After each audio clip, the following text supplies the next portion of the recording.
안녕하세요. 오늘도 시청해주셔서 감사드리고요. 바로 사연 읽어보겠습니다. 각서에 위자료 같은 소리하고 있네. 그래, 나 니들 말대로 무당이다. 막말로 마음만 먹으면 니들 다 불구덩이에 집어넣을 수 있다고. 내가 진짜 그렇게 해줄까? 공짜로 부적도 태우고 굿도 해줄게. 안녕하세요, 애청자님들. 지금 현재 무당 일을 하고 있는 50대 중반의 여성입니다. 저에게는 목숨보다 소중하게 생각하는 딸이 하나 있어요. 아무것도 모를 때 철없는 20대에 나와서 성인이 되기까지 불면 날아갈까, 쥐면 부서질까 애지중지하면서 키웠거든요. 남편도 본인의 피를 물려받은 딸이 세상에 태어났을 때 펄쩍뛸 정도로 좋아했죠. 그리고 딸 옆에 계속 붙어 있으려고 하고 원하는 것이 있으면 뭐든지 다 해주려고 했습니다. 이웃들이 딸바보 하나 제대로 나왔다고 이야기했을 정도였으니까요. 저희 부부는 딸이 결혼할 때까지 무조건 행복한 사람으로 만들어주자고 다짐을 했었어요. 그러나 불행하게도 남편은 저희 애가 8살이 되던 무렵에 최장암 판정을 받게 되었고 2년 동안 투병을 하다가 결국 딸이 10살이 되던 해에 일찍 세상을 떠나게 되었죠. 남편은 힘든 투병 생활을 하면서도 항상 집에 있는 어린 딸을 생각했습니다. 아직 어리기 때문에 아빠가 꼭 옆에 붙어서 지켜줘야 하고 나중에 결혼을 하게 되면 식장에 손잡고 들어가야 하기 때문에 아직은 세상을 버릴 수 없다며 입버릇처럼 얘기를 했었죠. 저도 남편이 어린 딸을 위해서라도 병을 꼭 이겨냈으면 했습니다. 이때 어린 딸이 제 팔을 붙잡으며 한 말이 아직도 생생합니다. 엄마, 아빠 많이 아픈 거야? 이제 하늘 날아가는 거야? 하지만 하늘이 무심하게도 남편은 세상을 떠나버렸고 저는 홀로 딸을 키우면서 살아야 했죠. 당시 남편 병원비를 감당하느라 경제적인 여유가 없었기에 앞으로 어떻게 살아야 할지 정말 막막했어요. 게다가 남편에게는 일가 친척이 하나 없었고 저에게 친정 언니가 하나 있긴 했지만 멀리 살고 있어 도움을 받을 수 있는 여건이 아니었습니다. 그러다 보니 남편이 병으로 먼저 가고 딸과 둘이 남겨지게 되었을 때 남몰래 눈물도 많이 흘렸죠. 솔직히 세상에 혼자만 남겨졌다면 외로움에 비관적인 생각도 많이 했을 거예요. 하지만 저에게는 어린 딸이 있었기에 서로를 의지하며 어떻게든 잘 살아내야 했습니다. 그래서 저는 남편을 멀리 보내고 난 후 마음을 추스릴 시간 없이 곧바로 식당 아르바이트를 나가면서 딸을 키웠어요. 다행히 딸도 제가 힘든 상황에서 본인을 열심히 키우고 있다는 것을 알고 있었던 것인지 살면서 한 번도 속을 썩이는 날이 없었죠. 부모라면 다들 걱정하는 사춘기도 조용히 흘러갔습니다. 게다가 공부는 얼마나 잘하는지 매 시험마다 상위권 성적에 상도 많이 받아왔어요. 그래서인지 딸과 비슷한 연령대 아들을 하나 두고 있는 식당 사장님은 항상 저를 부러워했죠. 영미 씨 딸 이번에도 전교 1등 했다면서 따로 학원도 안 보낸다면서 어떻게 그렇게 공부를 잘해? 나 진짜 부러워 죽겠어. 우리 진호는 전교 10등 안에만 들어도 하느님 부처님 감사합니다 할 텐데. 아무래도 저희 딸이 집안 사정을 다 알고 있으니까 공부밖에 답이 없다고 생각하는 것 같아요. 어린애가 잠도 안 자고 맨날 문제집만 잡고 있는 모습을 보면 고맙기도 하고 미안하기도 하네요. 솔직히 저는 딸이 시키지 않아도 공부를 척척하니까 고맙기도 했지만 남들 다 다니는 학원 하나 못 보내주니 미안한 마음이 더 컸습니다. 사실 아이가 고등학생이 되기 전까지만 해도 단칸방에서 살았기에 경제적으로 여유로운 편이 아니었거든요. 물론 딸도 집안 사정을 다 알고 있으니까 일찍부터 철이 들어서 그런지 다른 아이들처럼 학원을 보내달라고 조르거나 힘들게 하지 않았죠. 게다가 식당 일이 늦은 시간에 끝난다는 것을 알고 있으니 시키지 않아도 간단한 집안일은 다 해놓아서 제가 따로 손댈 일이 없었습니다. 그런 모습을 보면서 어디서 이런 천사 같은 딸이 저에게 찾아왔을까 항상 생각했던 것 같아요. 그래서 저는 딸에게 학원은 보내주지 못했어도 나중에 대학교 학비만큼은 모두 대주고 싶은 마음이 있었죠. 그래서 딸을 위해 힘들더라도 조금씩 돈을 모으려고 노력했고 더욱더 열심히 일을 했던 것 같습니다. 그러나 사람에게는 인생의 시련이 죽을 때까지 계속 들이닥친다고 하잖아요. 저는 딸이 중학교 3학년에 올라갔을 때부터 이유 모를 아픔으로 큰 고통을 받아야 했죠. 그냥 단순하게 편두통 같은 느낌이 아니라 몸을 아예 움직이지 못할 정도의 수준이었습니다. 그래서 처음에는 혹시나 남편처럼 큰 병이 생긴 것은 아닐까 하는 생각에 큰 병원에도 가보고 할 수 있는 건 다 해봤어요. 그러나 이상하게 의사 선생님은 아무 이상이 없다는 말씀만 하셨죠. 그런데 어느 날 저의 이야기를 듣고 있던 식당 사장님이 뜬금없이 이상한 소리를 꺼내시더군요. 영미 씨, 혹시나 해서 하는 말인데 점집 한번 가보는 게 어때요? 친척도 같은 증상 겪었는데 결국 신을 받았거든요. 내 말 너무 기분 나쁘게 생각하지 말고 내 친척 통해서 상담만 한번 받아봐요. 사장님 그게 무슨 말씀이세요? 신이라니요. 제가 무슨 잘못을 했다고 그런 게 저한테 와요? 기분 정말 나쁘니까 다시는 그런 말도 안 되는 소리 하지 말아주세요. 저는 식당 사장님의 말씀을 듣고 갈 곳이 없어서 점집을 찾아가냐고 큰 소리를 냈습니다. 처음엔 말이 안 되는 소리라고 생각했거든요. 그러나 식당 사장님은 걱정이 되어서 그런다면서 병원에서는 아무 문제가 없다고 하지 않았냐며 꼭 본인 친척 아니어도 상관없으니까 한번 알아보고 다녀오라고 하셨죠. 너무 기분이 나빴지만 집에 돌아가서 곰곰이 생각해보니 옛날에 TV 같은 곳에서 이런 일을 겪은 사람들을 봤던 것 같기도 했습니다. 그래서 반신반의하면서 인터넷에 이것저것 검색을 해보았는데 정말 황당하게도 그런 사례가 많은 것 같더라고요. 게다가 식당 사장님 친척분이 그런 증상을 겪다가 결국 신을 받게 되었다는 소리를 듣고 나니 왠지 모를 찜찜함이 생겼죠. 결국 저는 식당 사장님 말씀대로 소개를 받아 용하다는 점집에 찾아가게 되었고 그곳에서 무당이 되어야 한다는 이야기를 듣게 되었습니다. 설마 했었는데 정말로 무당이 되란 소리를 들으니 눈물부터 흐르더군요. 혹시나 싶어서 유명하다는 점집을 다 돌아다녀 보았는데 제가 신을 받지 않으면 딸이 위험한 일에 처할지도 모른다고 했죠. 너 그러다 제명에 못 산다. 어여 받들어 모시는 게 너를 위해서도 네 딸을 위해서도 좋은 게야. 고집 피우지 말고. 결국 저는 오랜 고민 끝에 무당이 되었고 점집을 운영하면서 딸을 키우기 시작했습니다. 사실 무당으로 있으면서 딸을 키우는 것은 정말 쉽지 않았죠. 저희 모녀를 바라보는 사람들의 편견이나 시선은 그리 좋지 않았거든요. 물론 무당일을 하면서 관련 영상을 제작해 올리게 된 후 손님들에게 인기 있는 점집이 될 수 있었습니다. 덕분에 식당에서 늦게까지 일을 할 때보다 생활의 여건이 훨씬 좋아지긴 했죠.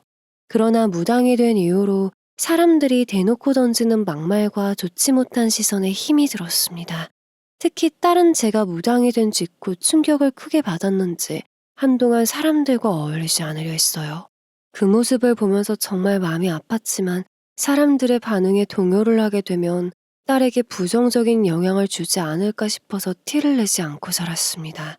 그 덕분인지 딸은 처음에만 힘들어하고 어느 순간부터는 제가 무당인 것을 전혀 신경 쓰지 않더라고요. 무당의 딸로 키우면서 엇나가기라도 할까 고민이 정말 많았었는데 다행히 현실을 잘 받아들이고 잘 자라주었죠. 그래서 저는 지금도 딸에게 너무나 고마운 마음을 가지고 있습니다. 어른이든 아이든 내 가족이 무당이 되었다는 것을 받아들이기 쉽지 않다는 것을 잘 알고 있거든요. 어느덧 시간이 지나 저희 딸은 30대 중반의 여성이 되었고 온라인 쇼핑몰도 운영을 하고 있습니다. 사실 공부를 잘하는 편이다 보니 의사나 변호사 같은 일을 하겠다고 하지 않을까 생각했어요. 하지만 입시를 볼 때 패션 쪽에 관심이 있다고 하여 관련 학과로 입학을 시키게 되었죠. 그렇게 4년의 대학 생활을 보내고 난 후 딸은 패션 회사에 취직을 하여 일을 하며 살다가 고등학교 동창이었던 사위를 만나 3년 전 결혼을 하게 되었습니다. 사위는 인테리어 회사를 운영하는 사람이었고 착하고 성실하다는 딸의 말을 믿고 결혼 허락을 했죠. 사위가 집에 인사를 다녀간 이후 당연히 딸이 금방 결혼식을 올리겠거니 생각하고 있었어요. 그러나 딸은 사위와 결혼을 하기 전까지 굉장히 힘든 시간을 겪어야 했습니다.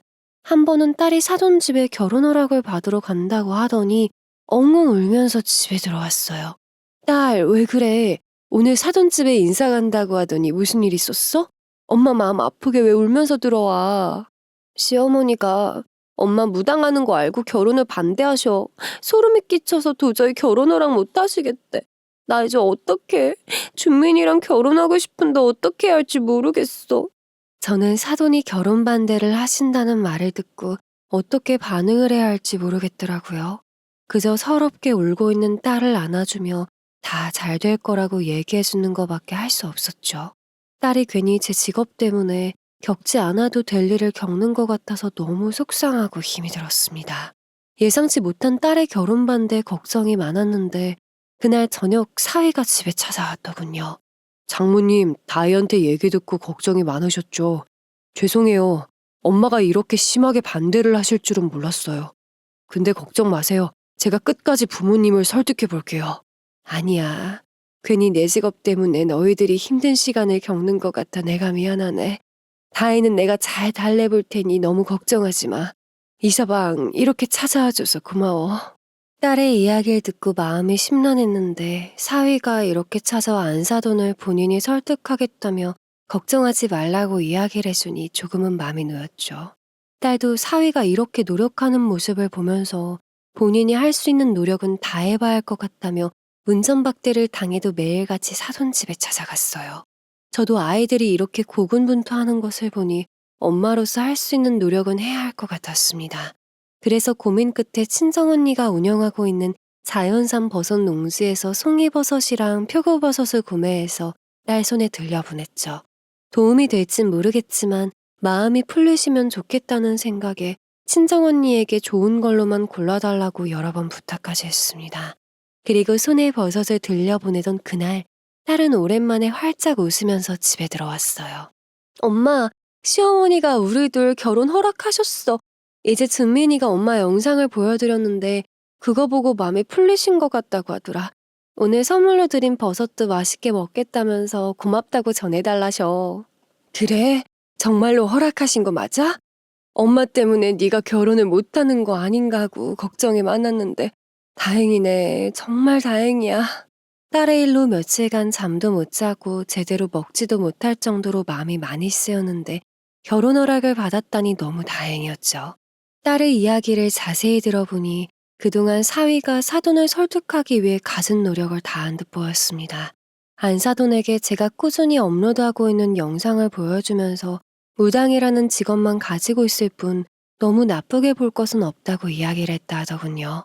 업로드하는 영상이 인기가 좋아 돈을 잘 벌고 있고 운영하는 점집도 매달 예약이 꽉 찰 정도로 손님이 많다면서 좋은 점을 계속 이야기했다고 했죠.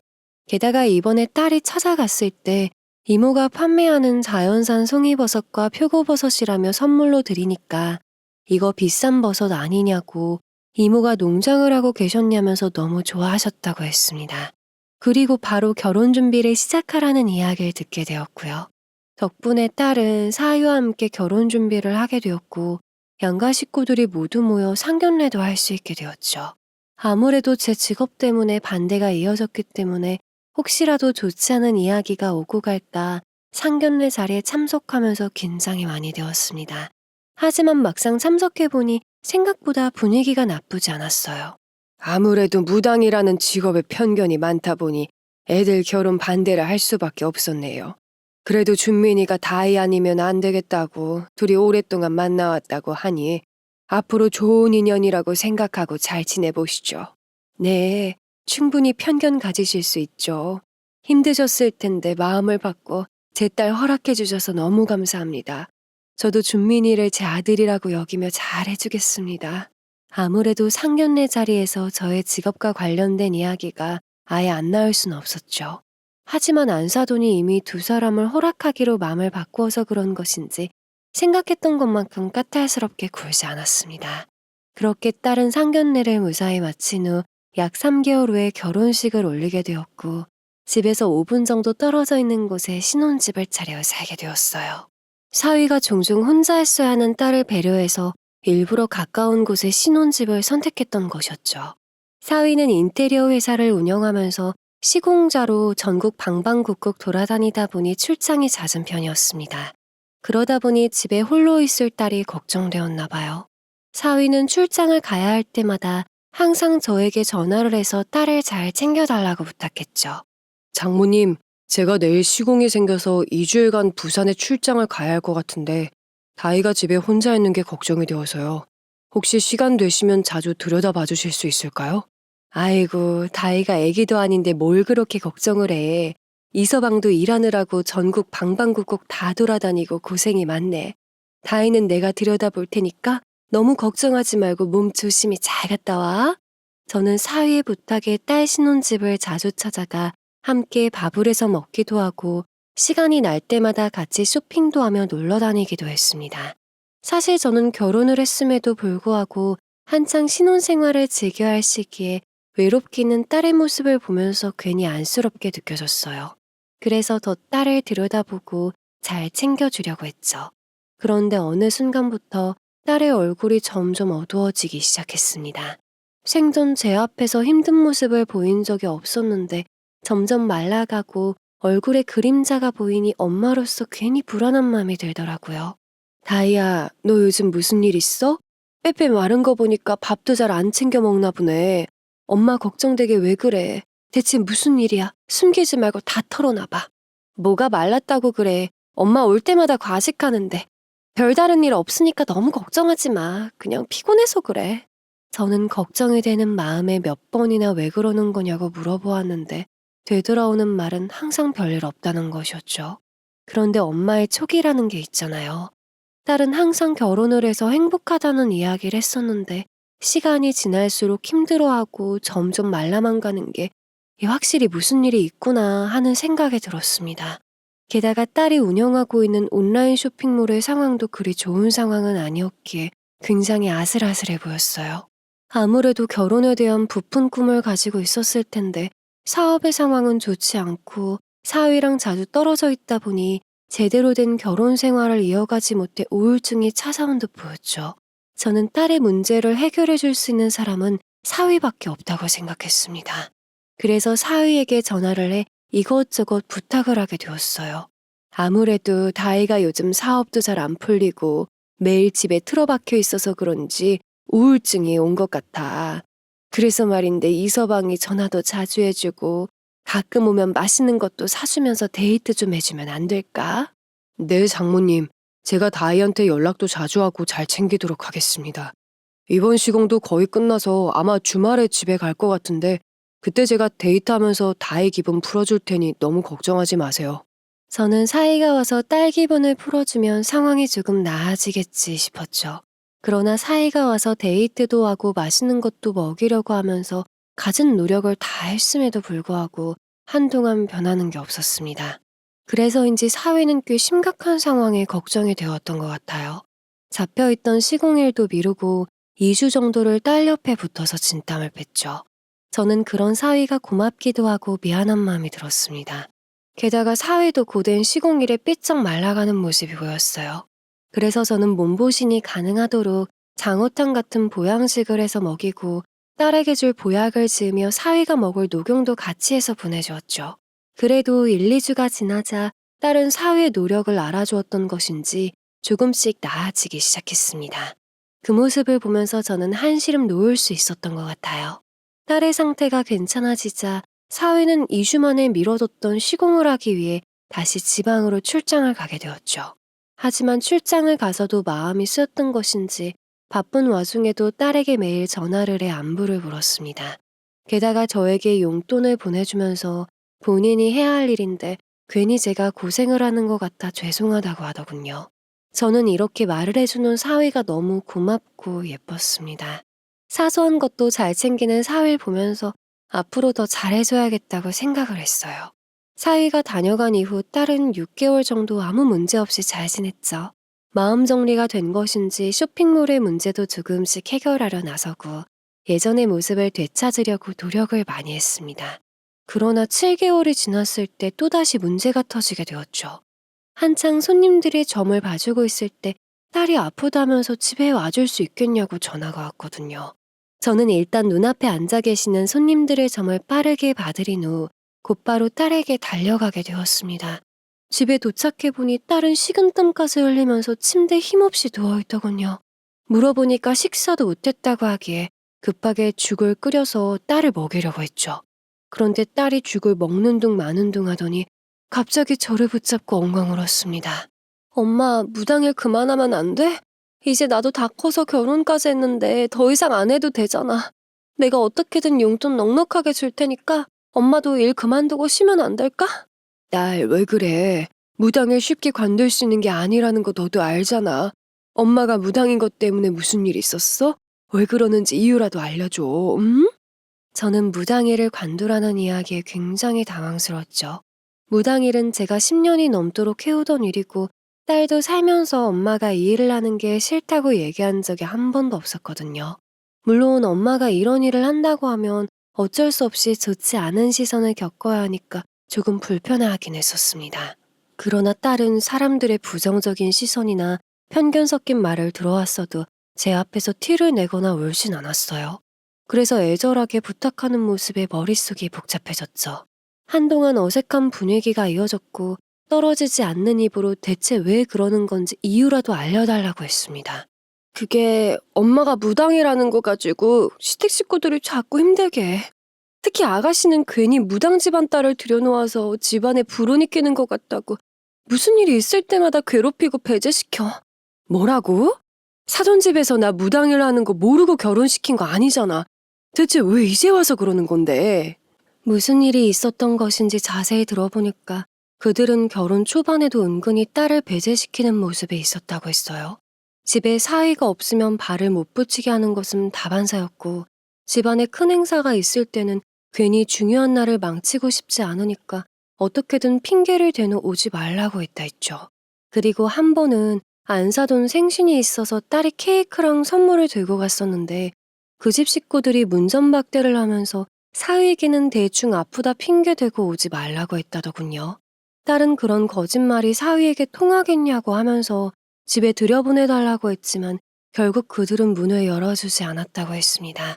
이런 상황에 딸은 이러지도 못하고 저러지도 못하다가 사위에게 말도 안 되는 핑계를 댈 수밖에 없었다고 해요. 그리고 그날 어떤 상황인지 잘 모르는 사위와 크게 한바탕 싸울 수밖에 없었다고 했죠. 이뿐만 아니라 저에게 울며불며 무당일을 그만두면 안 되겠냐고 했던 날에는 안사돈에게 전화가 와서 막말까지 들어했다고 했습니다. 내가 지금 모임 나갔다가 무슨 꼴을 당하고 온 줄 알아? 네 엄마랑 내가 사돈이라는 게 동네 아줌마들에게 알려져서 비웃음거리가 됐다고. 며느리도 그런 게 있는 거 아니냐? 앞으로 부적값 굳겠네. 내가 이딴 소리나 듣고 앉아있어야 해?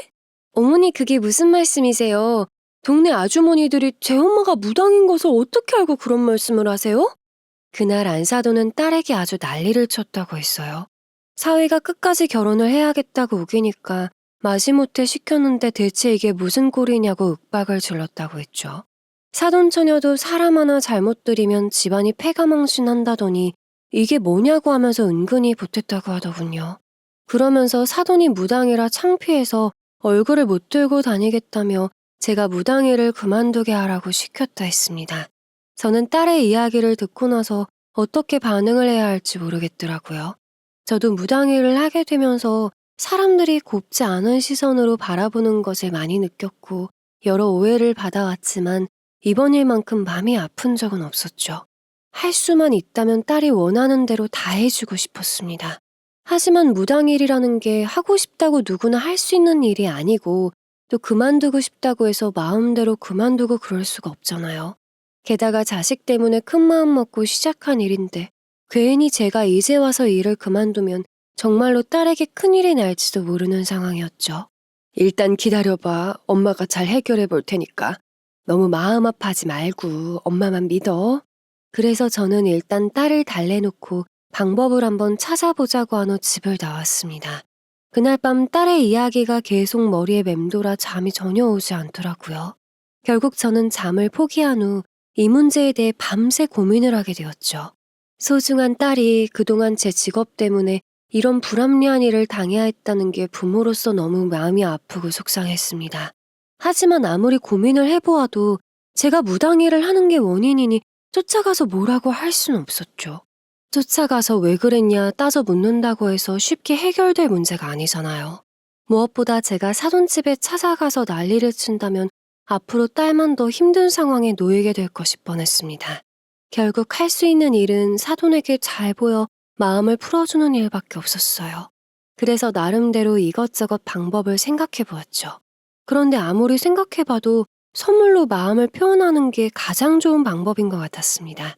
그래서 뭘 드리지 고민을 하다가 딸이 결혼 허락을 받겠다고 할 때 손에 들려보낸 송이버섯이랑 표고버섯이 생각났어요. 안 사돈이 상견례를 할 때 송이버섯과 표고버섯 너무 잘 먹었다고 자연산이라 그런지 맛과 향이 끝내줬다면서 너무 잘 드셨다는 이야기를 했었죠. 그래서 친정언니에게 송이버섯과 표고버섯을 구매하여 드려야겠다 생각했습니다. 물론 가족이니 싸게 준다고 해도 고급 버섯이라 가격은 높았지만 안사돈께서 지난번에 좋아하셨으니 이번에도 선물을 받고 마음이 풀리셨으면 했어요. 언니, 내가 무당인 것 때문에 안사돈 심기가 안 좋으셔서 선물을 드리려고 하는데 송이버섯이랑 표고버섯 세트 좀 구매할 수 있을까? 정말 중요한 일이라 상태 좋은 것들로 해서 부탁해. 아이고, 내가 버섯을 파는 사람인데 보내줄 수 있지. 최상품으로만 골라서 보내줄게. 그리고 이번에 송이버섯 꿀도 출시를 해서 한 세트 같이 보내줄 테니까 잘해서 보내드려. 저는 곧바로 친정언니에게 전화를 해서 사정을 설명하며 버섯 세트 좀 보내달라고 부탁했죠. 그리고 여러 번 좋은 걸로만 골라서 보내달라고 이야기를 했습니다. 언니는 사정을 모두 듣고 나서 걱정이 되었던 것인지 송이버섯 꿀도 얼마 전에 나왔다며 한 세트 같이 보내줄 테니 정성을 담아 보내라고 했어요. 그렇게 저는 언니에게 버섯 세트랑 꿀을 받아 딸 좀 잘 봐달라는 식으로 편지를 써서 사돈 집 앞에 놓고 왔죠. 그런데 사돈은 버섯과 꿀을 받았을 텐데도 고맙다는 말 한마디 없었습니다. 사실 선물을 받고 나서 잘 먹겠다는 전화 한 통은 올 줄 알았어요. 그래서 딸에게 선물 받고 안 사돈 마음이 풀리셨냐고 따로 물어봐야 하나 싶었죠. 그러나 저의 일로 마음이 복잡한 딸에게 괜히 부담을 주고 싶지 않아서 쉽사리 물어볼 수가 없었습니다.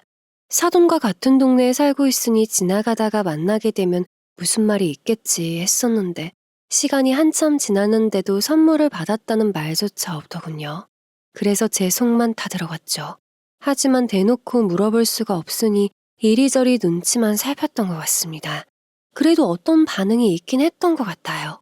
딸은 더 이상 저에게 무당일을 그만두라는 말을 꺼내지 않았거든요. 또한 제 앞에서 눈물을 보이는 일도 없었죠. 무엇보다 딸은 지난날처럼 힘들어하는 기색을 전혀 보이지 않았습니다. 그래서 저는 사돈의 마음이 조금이나마 풀리지 않았나는 짐작을 했어요. 별다른 말은 없어도 예전의 모습을 되찾았으니 걱정을 하지 않아도 되겠지 싶었습니다. 그런데 그로부터 몇 개월이 지났을 때 딸이 갑자기 저에게 급히 연락을 해왔죠. 엄마, 나 생활비가 없어서 그런데 혹시 돈 좀 해줄 수 있어? 왜 그런지는 묻지 말고 빌려줘. 내가 여유되는 대로 바로 갚을게. 아니 그게 무슨 소리야? 생활비가 없다니. 이서방 계속 출장 다니고 하는데 돈이 없다는 게 말이 돼? 딸은 왜 생활비가 없는 거냐고 하는 저의 질문에 자꾸 대답을 회피하더군요. 자세히 묻지 말고 그냥 좀 빌려달라고 했습니다. 딸의 간곡한 부탁에 저는 일단 알겠다고는 전화를 끊었어요. 그런데 아무리 봐도 분위기가 이상한 게 분명 무슨 일이 있는 것 같다는 생각이 들었죠. 혹시 대출을 받거나 사고라도 쳐서 지금 생활비가 없는 건가 싶었습니다. 그래서 돈을 보내주더라도 이유는 들어보자는 생각에 곧장 딸의 집으로 달려갔죠. 그런데 도착해서 보니 집안에 온갖 미납 고지서가 널려 있더라고요. 그리고 딸은 며칠 동안 밥을 제대로 못 먹었는지 당장이라도 쓰러질 듯한 모습을 하고 있었습니다. 저는 너무 충격적인 모습에 이게 뭐냐고 네가 이렇게 될 동안 사회는 뭐 하고 있었던 거냐며 울부짖었죠. 그랬더니 딸은 이런 모습을 보여주고 싶지 않았는데 왜 왔냐고 하면서 눈물을 터뜨리더군요. 사실 제가 가까이 살고 있다 보니까 평소에 밑반찬을 만들어서 종종 가져다 주곤 했습니다. 그런데 어쩐지 딸이 몇 달 동안 이리저리 핑계를 대면서 집에 발도 못 붙이게 하더라고요. 딸의 처참한 모습을 보니 상태가 안 좋은 본인의 모습을 보여주고 싶지 않았던 것 같았죠. 저희 모녀는 한동안 아무 말도 못하고 눈물만 흘렸습니다. 그리고 어느 정도 진정이 되자 왜 돈이 없는 거냐고 물었고 딸은 조심스럽게 이게 어떻게 된 일인지 설명을 해주었죠. 그게 사실 지금 준민이한테 몇 달째 생활비를 못 받고 있어. 그래서 신혼집 대출금이랑 자동차 할부금 그리고 카드값이 계속 밀려서 독촉을 받고 있는 상황이야. 아니 이서방은 왜 생활비를 안 줘? 계속 일을 하고 있어서 돈이 없을 리가 없는데 며칠 전에도 강원도에 시공했다고 하면서 갔잖아. 그리고 너도 돈을 벌고 있는데 미납금이 생길 정도로 돈이 없어? 딸의 이야기를 듣고 너무 황당했습니다. 사위는 쉬지 않고 집과 지방을 오가며 일을 하고 있으며 딸도 쇼핑몰을 운영하면서 월 300만 원 정도의 수익이 있다고 들었는데 어쩌다 이런 상황에 놓이게 되었는지 이해가 되지 않았어요. 그런데 딸이 하는 말을 들어보니까 쇼핑몰은 예전만큼 광고를 진행하지 못하다 보니 매출이 150만 원 정도로 줄었고 그 돈은 모두 들어오는 대로 자동차 할부금이나 대출 상환금을 갚고 있다고 했죠. 그런데 아무리 갚아도 매달 같은 상황이 반복되고 미납금은 쌓이다 보니 혼자서는 해결이 되지 않을 것 같아 결국 저에게 도움을 요청하게 된 것이라고 했습니다. 아니 그걸 왜 너 혼자 감당하려고 그래? 이 서방은 대체 뭐 하길래 집 사정은 나 몰라라 하고 있는 거야? 너는 이렇게 독촉이 오는 상황에 이 서방한테 생활비 빨리 보내달라고 해야지. 이러고 있으면 어떻게 해? 그럼 어떻게 해? 그 사람은 돈을 보내줄 생각조차 안 하는데 맨날 시공값을 받으면 주겠다고 기다리라고만 하고 있단 말이야. 딸은 본인도 상황이 이렇게 될 줄은 몰랐다고 했어요. 처음에는 인테리어 업계가 일을 해주고 돈을 못 받는 경우가 많으니까 사위가 금방 보내주겠지 생각했다고 했죠. 그러나 사위는 몇 달이 지났는데도 시공비를 받지 못했다며 돈을 한 푼도 보내오지 않았고 쇼핑몰에서 나오는 수익으로 해결을 하던지 돈을 빌려서 해결하라고 했답니다. 그래서 딸은 친구들에게도 부탁을 해보고 사돈에게도 찾아가 봤다고 했어요. 저에게도 전화를 해서 도움을 요청할까 했었지만 친정에 손을 벌리고 싶지는 않았다고 했죠. 처음에 몇몇 친구들은 도움을 주기도 했었지만 한두 달이 아니다 보니 나중에는 연락이 끊겼다고 했습니다. 그래서 딸은 안사돈을 찾아갔다고 하더군요. 그런데 사돈이 살고 있는 아파트에 도착을 해보니 안사돈이 외부 주차장에 차를 세워놓고 통화를 하고 있었다고 했죠. 그런데 그때 명품 쇼핑백을 들고 있는 모습을 봤다고 해요. 딸은 그 모습을 보면서 본인과는 상황이 많이 다르게 느껴졌다고 했습니다. 사돈도 사위에게 용돈을 받으면서 생활을 했는데 명품 쇼핑백을 들고 있는 게 아무래도 이상했다고 해요. 게다가 전화 내용은 더 기가 막혔다고 했죠. 나 오늘 백화점 가서 명품 가방 쇼핑했잖아. 아들 하나 잘 키워놓으니 명품도 걸쳐보고 너무 기분이 좋다. 요즘 우리 아들 잘 나가서 돈도 많이 벌어. 덕분에 나만 호사 누리게 생겼지 뭐야. 딸은 안사돈 뒤에서 통화 내용을 듣고 본인에게만 생활비를 안 주고 있다는 것을 알게 되었다고 했습니다. 그때 안사돈은 통화를 마치고 나서 집으로 들어가기 위해 뒤를 돌아보았고 딸이 서 있는 모습을 보게 되었다고 해요. 그러자 순식간에 표정이 굳어졌고 네가 여기를 왜 오냐고 불길한 일이 생길 것 같으니 빨리 가라면서 아주 난리를 쳤다고 했죠. 딸은 전화통화하시는 것을 들었다고 하면서 정말로 사위가 돈을 줘서 명품 가방을 산 게 맞냐고 물었다고 했습니다.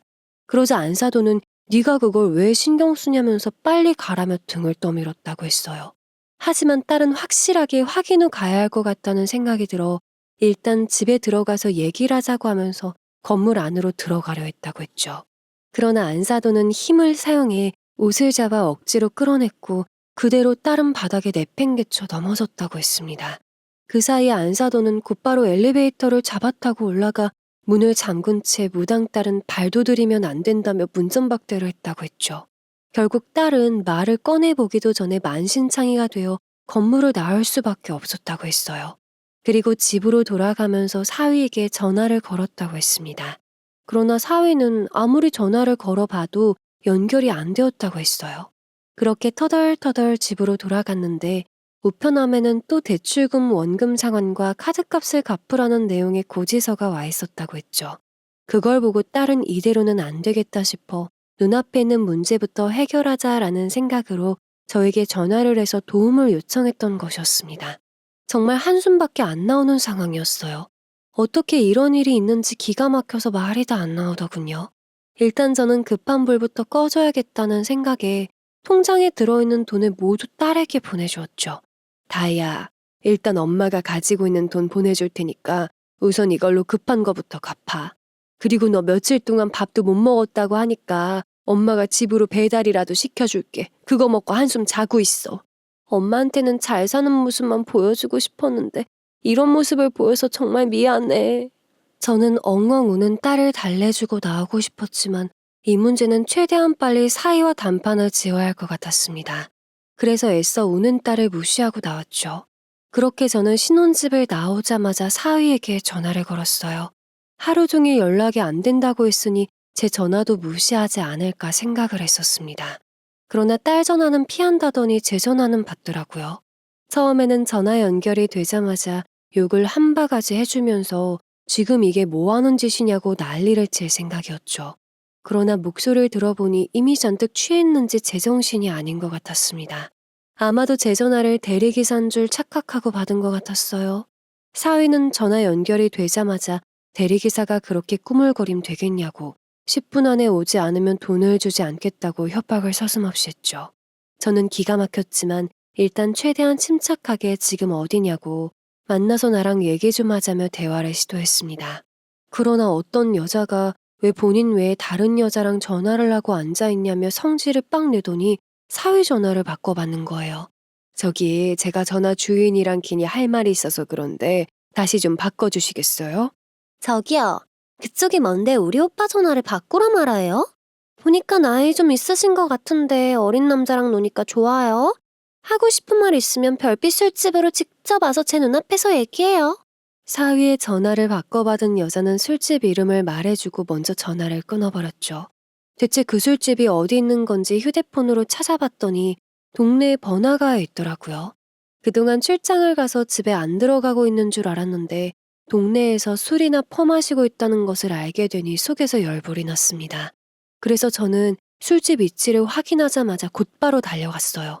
그런데 술집 안으로 들어가자마자 보였던 것은 사위가 어떤 여자랑 다정하게 어깨동무를 하고 있는 모습이었죠. 술집이 그다지 큰 편이 아니어서 한눈에 사위를 찾을 수 있었고 방으로 들어가니 가관이었습니다. 직원으로 보이는 사람들이 사위와 같이 있는 여자에게 사장님이라고 부르고 있더군요. 아마도 사위에게 휴대폰을 빼앗아 저와 통화를 했던 사람이 바로 사장이라고 하는 술집 여자인 듯 보였죠. 너무 황당하고 어이가 없었지만 일단 증거물을 남겨놔야 나중에 할 말이 있을 것 같아서 휴대폰으로 사진 몇 장을 찍어 놓았습니다.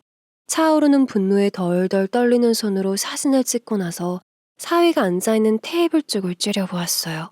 그런데 그 여자가 눈치를 챘던 것인지 저를 보며 피식하고 웃더니 얼른 방 잡아 들어가자는 소리까지 하더군요. 저는 더 이상 치밀어 오르는 화를 참지 못했고 곧바로 사위 앞에 다가갔습니다. 그리고는 사위와 술집 여자의 머리채를 잡고 흔들면서 내 딸 생활비 한 푼 안 주고 저런 불려시 같은 여자랑 놀아난 거냐고 하면서 오늘 너 죽고 나 죽자며 아주 난리를 쳤어요. 그랬더니 사위는 한마디도 지지 않고 반말과 막말을 서슴없이 내뱉으며 있는 대로 성질을 냈죠. 아, 이거 안 놔? 이 늑다리가 왜 여기까지 쫓아와서 난리야? 그리고 내가 왜 네 딸 생활비까지 책임져야 되는데? 아, 머리채 그만 잡고 놓으라고 경찰 부르기 전에. 뭐? 늑다리? 네가 술을 먹더니 눈에 뵈는 게 없나 보구나. 오늘 내가 내 딸 몫까지 다 갚아줄 거야. 어디 끝장 한번 내보자고. 내가 오늘 너한테 지옥의 맛이 뭔지 확실하게 보여줄게. 저는 더 세게 그들의 머리채를 잡고 미친 사람처럼 날뛰었어요. 그랬더니 사위는 머리채를 잡힌 채로 경찰을 부르겠다느니 집에 가서 딸을 가만두지 않겠다느니 입에서 나오는 대로 다 뱉어냈죠. 더 열이 받아서 머리채 멱살까지 잡히는 대로 잡았어요. 그러자 사위의 돈에 눈이 돌아간 술집 여자는 힘을 써서 머리채를 잡고 흔드는 내 손을 뿌리쳤고 곧바로 사위 멱살을 잡고 있던 반대쪽 손을 떼어냈습니다. 그러자 사위는 술에 취해 비틀거리더니 다리에 힘이 풀렸는지 그 자리에 털썩 주저앉더군요. 불려시는 술에 취해 제정신이 아닌 사위를 잡고 일으켜 일부러 제 눈앞에서 사위를 감싸 안으며 내 남자한테 껄떡대지 말고 당장 본인 술집에서 나가라고 소리를 쳤죠. 그러면서 노인네가 와서 난리칠 정도로 본인 가게가 쓰레기급의 술집이 아니라는 헛소리를 늘어놓았습니다. 바람까지 피우고 대체 뭐가 이렇게 당당한 것인지 어이가 없어서 말이 밖으로 나오지 않았어요. 저는 제 딸을 위해서라도 이런 꼴을 보고 그냥 넘어갈 수가 없었죠. 그래서 불려시를 밀치고 사위 멱살을 잡은 채 곧장 사돈집으로 달려가게 되었어요. 그리고 딸에게 전화해서 보여줄 게 있으니까 지금 당장 사돈집으로 오면 된다고 통보를 했죠. 저의 말에 딸은 굉장히 당황한 듯 보이더니 알겠다고 했습니다. 사위는 멱살이 잡혀 집으로 가는 와중에도 정신이 나간 망아지처럼 아주 날뛰더군요. 막말에 손가락질까지 아주 가관이 아니었죠. 마음 같아서는 길바닥에 그냥 던져버리고 가고 싶었는데 이 꼴을 사돈집에 보여주고 제대로 사과를 받아야겠다는 생각이 있었어요. 그렇게 사위의 멱살을 잡아 끌고 사돈집 앞에 도착했고 저는 초인종을 미친 듯이 눌러댔죠. 그러자 사돈 처녀가 있는 대로 성질을 부리면서 문을 열고 밖으로 나왔습니다. 그리고는 술에 취해 멱살을 잡혀 들어온 사위를 보고 귀한 동생한테 무슨 짓이냐며 아주 날뛰었어요. 지금 누구 멱살을 잡고 오는 거야? 이 아줌마가 예의를 밥 말아먹었나? 그리고 지금 시간이 몇 시인 줄 알아? 밤 12시가 넘었어. 아니 어딜 기어들어가 아줌마 거기 안 서? 지금 그쪽이 헛소리 할 때 아니야. 그러니까 술에 떡이 된 네 동생 챙기든지 말든지 하고 나 안으로 들어가게 비켜. 저는 술에 취해 정신을 못 차리고 있는 사위를 사돈처녀에게 억지로 밀어넣고 막무가내로 집안에 들어갔어요. 안사돈은 지금 이 시간에 무슨 짓이냐면서 큰 소리를 쳤고 사돈처녀는 상황 파악을 못한 건지 제가 사위 멱살을 잡고 왔다며 방방 뛰면서 난리를 쳤죠. 그 말에 안사돈은 누구 멱살을 잡고 오는 거냐고 똑같이 당해보라면서 저의 멱살을 잡으려고 했습니다. 하지만 이미 눈이 돌아간 저는 안사돈의 손에 뿌리치고 어떻게 이럴 수가 있냐면서 사위가 술집에서 저지른 사진을 보여주었어요. 그런데 두 사람은 사진을 봐놓고도 신경조차 안 쓰더군요. 지금 이거 보여주려고 이 시간에 쳐들어온 거예요? 남자가 살면서 실수 좀 할 수도 있지. 바람 한번 안 피우는 사람이 어딨어? 그리고 막말로 당신 딸 볼 것도 없는데 차라리 술집 하는 여자가 낫지. 뭐라고요? 남자가 살면서 실수 좀 할 수 있다고? 당신 같으면 그 꼴 보고 참을 수 있어? 당신 딸이 결혼해서 사위가 이딴 짓거리를 한다고 생각해봐. 나는 내 딸 불쌍해서라도 그냥 참고 못 넘어가. 그들은 사진을 보고도 살면서 바람 한번 안 피우는 남자가 어디 있냐며 사위를 감싸고 놀았습니다. 오히려 술집하는 여자가 제 딸보다 낫다는 소리도 했죠. 그 말을 듣고 저는 화가 치밀어 올라 입장 바꿔 생각 좀 해보라고 난리를 쳤어요. 그렇게 한바탕 큰 소리가 오고 가는 중에 딸이 사돈 집에 도착했습니다. 그리고는 저에게 이게 무슨 일이냐고 물었어요. 그래서 저는 별말 없이 사위가 술집 여자랑 같이 있는 사진을 보여줬죠. 그랬더니 저희 딸도 눈이 뒤집어져서 술에 취해 정신을 못 차리고 있는 사위에게 다가가 소파에 있던 방석을 던지며 그동안 이 짓거리를 하고 다닌 거냐며 소리를 지르고 아주 난리가 났어요. 그랬더니 소파에서 퍼질러 자고 있던 사위는 벌떡 일어나더니 시끄럽다며 조용히 하고 나가라고 오히려 주정을 부리기 시작했습니다. 그러자 딸은 결국 이혼이라는 카드를 꺼내들었어요. 생활비 한 푼 안 보내주면서 출장 갔다고 거짓말을 친 것도 모자라 술집 여자랑 바람까지 난 남자와 도저히 같이 못 살겠다고 했죠. 그러면서 이혼 서류를 작성해서 보낼 테니 그렇게 알고 준비하고 있으라며 통보를 했습니다. 그리고는 저를 끌고 사돈집에서 나가려고 하더군요. 그런데 안사돈이 사돈처녀를 보면서 저희 무녀가 나가지 못하게 현관문을 막으라고 지시를 했죠. 들어올 때는 마음대로였지만 나갈 때는 마음대로 못 나간다면서요. 그러면서 아직 얘기 안 끝났으니 제대로 마무리 짓고 가라고 했습니다. 그 말에 저는 여기서 무슨 할 말이 더 있겠냐고 우리 가볼 테니 이혼 서류에 도장 찍을 준비나 하고 있으라고 했죠. 그랬더니 사돈처녀는 또다시 헛소리를 시전하더라고요. 옳게 우리 준민이랑 이혼하고 싶으면 각서 쓰고 위자료 내놓고 가. 따지고 보면 옳게 엄마가 무당이라 나쁜 언니 들어와 내 동생이 이혼남 되는 거잖아. 그러니까 우리가 위자료는 받아야 되겠다. 뭐라고요? 무슨 위자료요? 그게 왜 우리 엄마 탓이에요? 저기 술에 취해 정신 못 차리고 있는 이준민이 술집 여자랑 바람난 탓이지. 괜히 멀쩡한 사람 잡지 마세요. 딸은 사돈처녀의 말에 발끈해서 하나하나 따지고 들었어요. 저도 어이가 없어서 위자료는 그렇다 치고 각서는 대체 뭐냐고 따지고 물었죠. 그랬더니 안사돈은 제 딸이 이혼하고 나가면 어떤 불운이 들어올지도 모르고 제가 무당이니 못된 마음을 먹고 본인들에게 나쁜 짓을 할지 누가 아냐고 했습니다. 그러면서 사람 일은 아무도 모르는 건데 본인 집에 그런 문제를 일으키지 않겠다는 내용으로 혹시라도 이혼 후에 나쁜 일이라도 생기게 되면 적절한 보상을 하겠다고 적으면 된다 했죠. 그들의 말에 기가 막혀서 헛웃음이 나오더군요. 그 와중에 사돈처녀는 이참에 모든 걸 다 해결하자면서 방에 들어가 종이 한 장과 볼펜 하나를 가지고 나와 딸 앞에 내밀었습니다. 그리고는 본인이 부르는 대로 받아 적고 사인만 하면 된다고 했어요. 저는 예의라고는 찾아볼 수 없는 사돈처녀 행동에 경멸의 눈빛이라고 쳐다보았죠.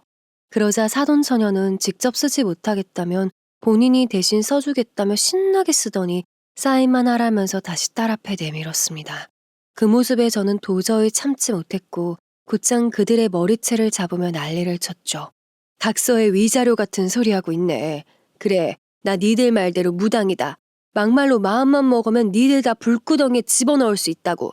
내가 진짜 그렇게 해줄까? 공짜로 부적도 태우고 굿도 해줄게. 이 여자가 뭐라고 하는 거야? 이젠 하다 무당짓으로 협박까지 해? 당장 내 머리에서 손 안 떼. 당신 딸이랑 조용히 각서에 사인하고 위자료 내놓고 가는 게 좋을 거야. 정말 할 수만 있다면 진짜로 그들을 불구덩이에 집어넣고 싶었습니다. 저런 못된 사람들 밑에서 결혼 생활을 하는 내내 딸이 얼마나 괴롭고 힘들었을지 생각하면 속에서 열불이 났죠. 그래서 저는 더욱더 세차게 머리채를 잡고 흔들었습니다. 딸도 막무가내 행동과 폭언의 열이 받을 대로 받았는지 사돈처녀가 내민 각서 종이를 박박 찢더니 그들 눈앞에 뿌리며 니들이나 각서 많이 쓰라면서 난리를 치더군요. 그렇게 한참 동안 머리채를 잡고 있다가 저는 당신들이 각서니 위자료니 헛소리를 해도 할 수 있는 방법을 다 써서 이혼시킬 거라고 이딴 집에 더는 가족으로 둘 수 없다고 하면서 딸을 데리고 그 집을 나와버렸죠. 저는 사위가 바람을 피운 것을 알고 나서 마음 약한 딸이 울고불고 할까봐 걱정이 되었습니다. 그런데 딸은 애초에 생활비 문제를 겪으면서 이혼할 생각이 있었다면서 오히려 속이 시원하다고 하더군요. 저도 그 모습을 보면서 그런 못된 인간들과 가족으로 사느니 차라리 잘된 일이라고 생각을 했던 것 같아요. 그렇게 다음 날이 찾아왔습니다. 딸의 집에서 자고 일어나 아침밥이라도 제대로 차려줘야지 싶어 이른 시간부터 요리를 하고 있었죠. 그런데 아침 일찍부터 딸의 휴대폰이 미친 듯이 울려댔어요. 아무래도 잠에 취해 일어나지 못하고 있는 것 같아서 방으로 들어가 전화가 왔다며 알려주었습니다. 그랬더니 힘겹게 일어나 전화를 받더군요. 저는 편하게 통화를 할 수 있게 방을 나오려고 했죠. 그런데 딸이 심각한 표정을 하고 있더니 아침부터 큰 소리를 내고는 그대로 전화를 끊어버렸습니다. 저는 또 무슨 일이 있나 싶어서 왜 그러냐고 물었죠. 그 사람 전화야. 지 누나랑 엄마한테 어제 일 들었다면서 각서 쓰고 위자료 주면 합의 이혼 해주겠다고 하네? 그 집구석은 끝까지 그 소리를 하네. 다이야, 내가 너한테 이서방 바람 피운 증거물 줄 테니까 너 당장 나가서 변호사 사무실 찾아가 이혼소송 준비해. 딸은 당장 변호사 사무실에 찾아가라는 말을 듣고 집을 나섰습니다. 그리고는 몇 시간 후 이혼소송을 걸고 들어왔죠. 변호사와 나눈 대화를 들어보니 미납금이 생긴 서류들이랑 생활비를 안 줬다는 통장 내역, 그리고 바람 피웠다는 증거물을 잘 챙겨 놓으라고 했다더군요. 이 모든 게 가정일에 소홀하다는 증거가 될 수 있고 바람 피운 것은 이혼의 주된 이유였기에 법원에서 사위를 유책 배우자로 볼 수 있다고 했다 합니다. 딸은 변호사를 만나고 들어와서 작은 것 하나라도 놓치지 않도록 증거물을 가득 확보했어요. 그리고 본격적으로 이혼 재판 준비를 시작하게 되었습니다. 그렇게 몇 주가 지났을 때 딸은 변호사와 2차 미팅이 있었어요. 그런데 이혼 준비라면서 밝혀진 사실이 하나 있다고 했죠. 몇 달 전에 사위랑 사돈처녀가 코인을 하려고 사채를 빌렸다고 하더군요. 하지만 생각했던 것과는 달리 코인은 폭락을 하게 되었고 하루하루 불어나는 사채 원금과 이자를 갚느라 생활비를 주지 못했던 것이었습니다. 그런데 웃긴 건 그들도 자식이라고 안사돈에게는 빚에 시달리고 있다는 티를 내고 싶지 않았나 봐요. 없는 와중에도 꾸역꾸역 용돈을 줬다고 했습니다. 그리고 들어오는 시공비는 모두 사채업자들에게 주면서 집에 찾아오지 말라고 부탁했고요. 하지만 사위가 주는 시공비만으로는 한참 모자랐고 이혼소송이 한창 진행 중일 때 사채업자들이 딸의 집과 사돈 집에 쫓아간 것 같았죠. 딸에게 이야기를 듣고 혹시 사채업자들이 해코지를 하지 않았나 싶어 물어봤더니 처음에는 사위 대신 돈을 내놓으라고 협박을 했는데 지금 이혼소송 중이라는 것을 밝히니까 똥밟았다고 하면서 그냥 갔다고 합니다. 하지만 사돈집의 상황은 완전히 다른 듯 보였어요. 사채업자들이 찾아가고 마음이 많이 급했는지 그들이 무당집에 찾아왔죠. 저는 니들이 무슨 염치로 여기까지 찾아왔냐고 물었습니다. 그러자 그들은 제 앞에 무릎을 꿇고 도와달라면서 싹싹 빌더라고요. 장모님 저 좀 도와주세요. 아무리 알아봐도 도움을 줄 사람이 없어서 왔어요. 이유는 100번이고 더 해줄 수 있는데 재산분할로 요구하는 신혼집 팔아서 사채 갚게 다이 설득해 돈 좀 빌려주시면 안 될까요? 사돈 좀 도와주세요. 어차피 애들 이혼하기 전이라 아직까지 가족으로 엮여 있고 이웃사촌이니 신분은 확실하니까 돈만 빌려주시면 1년 안에 이자까지 더해서 갚겠습니다. 그들은 아주 애절하게 부탁을 했지만 저는 단칼에 거절을 했습니다. 니들이 딸을 힘들게 했는데 내가 왜 도와줘야 되냐면서 마음 같아서는 머리털을 다 뽑아버리고 싶다고 했어요. 그리고 사람 일은 한치 앞 모르는 거라면서 니들이 나랑 딸 몰래 도망가 숨어버릴지 누가 아냐고 하며 무당집에서 당장 나가라고 했죠. 그랬더니 그들은 제 옷을 붙들고 그 돈이 없으면 식구들이 모두 길거리에 나앉아 죽는다면서 딸의 신혼집이 마지막 희망이니 제발 설득 좀 해달라며 울고불고 했습니다. 하지만 저는 그 모습도 꼴보기가 싫어서 직원을 시켜 그들을 밖으로 내쫓았어요. 이웃딸은 소송을 통해 이혼을 하게 되었고 재산 분할로 신혼집을 가져오게 되었죠. 이혼 후 그들은 몇 번이나 딸에게 찾아가서 집 팔아 한 번만 도와달라며 빌었다고 했습니다. 그러나 딸도 그들의 부탁을 단칼에 거절했다고 했죠. 그렇게 몇 개월의 시간이 지나게 되었고 동네에서 도는 소문을 들어보니까 결국 전 사위네 집이 돈을 못 갚고 쫄딱 망했다고 하더군요. 사채업자들은 매일같이 찾아와 돈 달라며 협박을 하다가 끝까지 못 갚을 것 같으니까 같이 죽자고 경찰에 신고한 듯 보였죠. 그로 인해 우애 좋은 남매는 돈을 갚지 못해 나란히 재판 전 철창에 갇히게 되었다고 했습니다. 그 이야기를 듣고 저는 갇혀있는 전 사위에게 찾아갔어요. 그렇게나 딸을 힘들게 했는데 갇혀서 꼼짝 못하는 모습을 보고 싶었거든요. 장모님이 여긴 왜? 설마 저 갇혀있는 거 알고 도와주시려고 오신 거예요? 내가 왜? 나는 단지 꿈에서 네가 철창 안에 있는 거 보고 진짜인지 확인하러 온 거야. 설마 했는데 진짜네.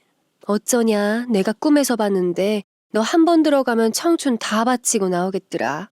그리고 옥살이 시작하면 많이 괴로울 테니 마음 다 잡고 가라. 저는 일부러 꿈에서 봤다며 거짓말을 쳤죠.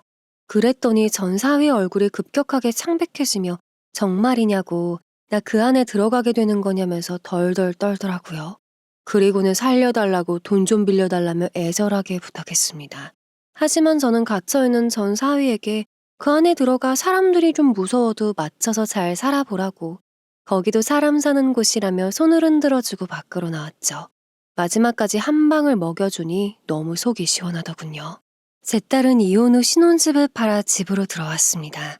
그리고 생긴 목돈으로 온라인 쇼핑몰에 모두 투자를 했죠.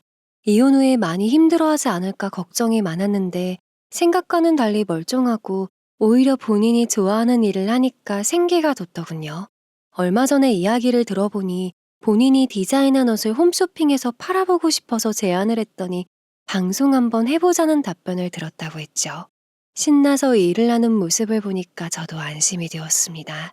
요즘 일이 잘 되어서 그런지 딸은 자주 웃더라고요. 불행이 한 차례 지나갔으니 금방 행복도 오려나 봐요. 저는 무당입니다. 하지만 여러분이 생각하시는 것보다 현실과 동떨어진 삶을 살고 있진 않습니다. 제 또래의 여러분과 같이 그저 딸이 행복하게 살길 바라는 엄마일 뿐입니다. 애청자님들께서도 혹시 힘든 일이 있다면 불행 끝 행복 시작이라는 말이 있는 것처럼 금방 행복이 다가올 테니 너무 좌절하거나 힘들어하지 않으셨으면 좋겠습니다. 그리고 새 인생을 시작하는 저희 딸도 많이 응원해주세요. 여러분의 가정에 기쁜 일만 가득하시기를 바라며 이 글 이만 마치겠습니다.